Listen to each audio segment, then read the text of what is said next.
que nous vous présentons, une entreprise métallurgique de plus de 70 ans d'expérience. Mais tout de suite, le sommaire de l'émission.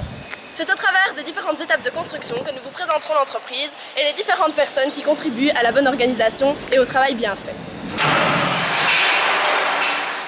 Bonjour Sophie, nous nous retrouvons ici donc avec Monsieur Poncin. Alors, un petit mot sur l'entreprise. L'entreprise Poncin est une entreprise à structure, donc qui fait des structures métalliques. C'est une entreprise familiale qui est axée évidemment sur le bon vivre de l'entreprise. Alors bonjour Monsieur Poncin. Bonjour. Alors j'ai des petites questions à vous poser. La première est-elle, quelles sont finalement vos différentes casquettes au sein de l'entreprise ? Comme dans toute entreprise familiale, chaque administrateur a plusieurs casquettes. Donc il y a la partie commerciale, il y a la partie technique, il y a la partie ressources humaines. Tout ça doit être géré comme un bon père de famille. Voilà, exactement. Et deuxième petite question, en 3 mots bien précis, comment décrirez-vous votre entreprise ? Je sais que c'est vaste, mais en 3 mots.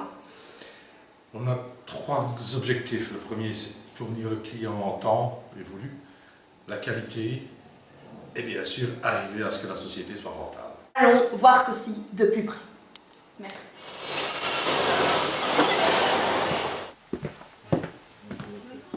Bonjour, nous voici maintenant avec Monsieur Leroy, chargé commercial, qui va nous expliquer les points forts de votre entreprise. Les points forts de la société, du côté commercial principalement, c'est la réactivité lors des remises de prix. Remettre prix dans les 2-3 jours, c'est important pour le client. Et donc à partir de là, les négociations peuvent être très rapides. Et donc tenir un planning commercial et puis passer du côté technique pour qu'il tienne le planning. C'est-à-dire donc une grande capacité de réactivité en remise de prix, suivie d'une grande capacité de production pour suivre le timing.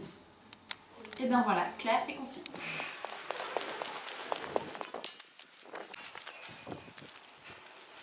Nous revoilà au niveau des stocks avec Monsieur Poncin.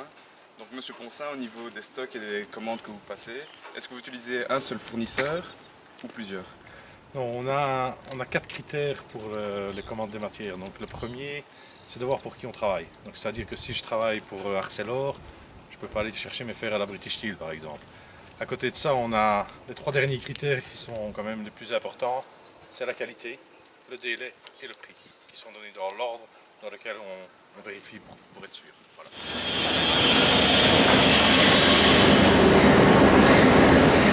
Nous nous trouvons ici au centre des ateliers où plus ou moins 80 personnes travaillent toute la journée, parfois même la nuit. Mais comment gère-t-on tout ce petit monde ?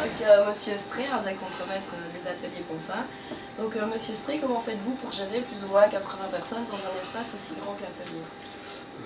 L'espace n'est pas très important, c'est l'organisation qui compte. Donc au départ, ici, je suis responsable moi, de faire la liaison entre les bureaux d'études et les différents contremaîtres d'atelier, à préparer les modes opératoires pour les travaux. Et en même temps que ça, je fais des devis après journée dans tout ce qui est compliqué et difficile. Donc j'ai une partie commerciale aussi. Bonjour, nous sommes avec Monsieur Lecron, ingénieur de gestion. Comment s'organise la comptabilité au sein de l'entreprise ? Au sein des ateliers Poncin, nous avons donc une comptabilité qui est composée de 4 personnes, un chef comptable et 3 autres personnes, dont une personne indépendante. C'est une comptabilité qui tourne sous le logiciel BOP, mais que nous avons étendue à l'analytique par projet. Donc ce qui nous permet de sortir un résultat projet par projet. Monsieur Poncin, les transports, pour les pièces finies, est-ce que vous le faites vous-même ou est-ce que vous sous-traitez ? Non, on est obligé de sous-traiter puisque avec les différents types de pièces qu'on fait, en dimension, en longueur, en poids, c'est impossible d'avoir une flotte qui va faire tout. Et en plus, vu qu'on va dans beaucoup de pays différents, on est obligé chaque fois de prendre, c'est plus facile de prendre des locaux, je veux dire ainsi sur en France, parce qu'au niveau autorisation, etc., c'est plus facile de passer d'un département à l'autre. Donc, on est chaque fois obligé d'avoir des transports différents et des transporteurs différents. Merci beaucoup. Pour clore notre émission, je vais vous résumer bien brièvement les points clés de notre aventure. Tout d'abord, l'entreprise Poncin est une entreprise familiale. Les employés qui y travaillent sont formés dès leur arrivée dans l'entreprise. Pas besoin de publicité pour cette entreprise car le bouche à oreille suffit. Elle est de renommée internationale et est composée principalement d'hommes. C'est une entreprise bien organisée et bien gérée. C'est ainsi que se clôture notre émission. Je vous remercie de votre fidélité ainsi que notre équipe et nous vous retrouvons